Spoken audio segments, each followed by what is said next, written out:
title of this mini podcast is Interesting, or as the old TV guy used to say, interesting. I'm sure you've noticed that words have different meanings when they're said in a different tone. That's one of the reasons that emails, texts, and DMs are not a highly effective form of communication. The written or typed word leaves a lot of room for interpretation.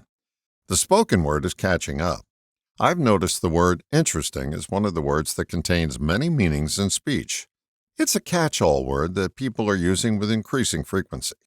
For example, if someone asks you if you like something, you can respond with, "Oh, that's quite interesting." It says nothing, but it covers the base and you dodge the question. Someone posits an idea and you say, "How interesting." You may think it's the dumbest thing you've ever heard, but interesting lets you contribute without contributing. It's sort of like charitable deductions on your taxes. If they ever added up the money people claimed they gave to charity, the houses of worship, and organizations listed, they would never need another dime. People are using interesting to get off the commitment hook. They don't have to engage when they use it, and it keeps them out of confrontational conversations.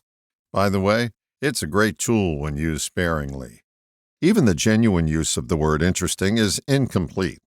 When we authentically say something is interesting, it's as though we're stating a fact.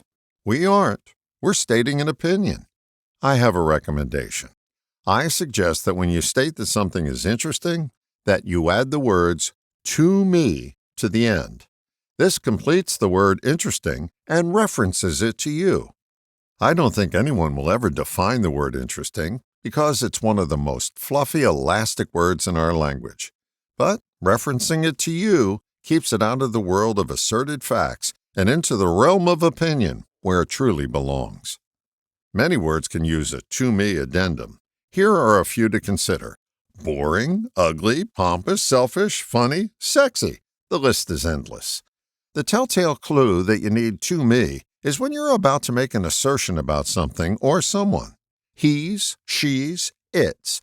Opinions asserted as facts, even when they're baseless, bring up counter, quote, facts, and off to the races you go, facting each other.